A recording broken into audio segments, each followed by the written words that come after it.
Dito naman ako sa SM ngayon. After ko magtindera kanina, pahinga muna, magpalamig muna ako. Hi po! Hi! Hi vlog! So, andito na naman tayo sa SM Caloocan. Yan, medyo malinaw ngayon, maliwalas kaysa nung isang gabi na sobrang daming tao. Palamig muna tayo.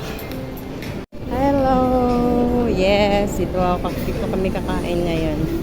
So, ito yung mga ano nila.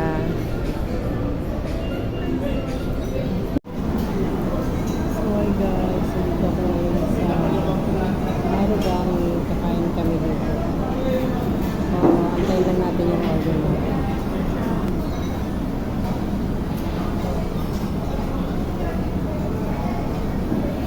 So, ito na yung order ko. Beef yakinipodon. Kain na po tayo. At Marugami.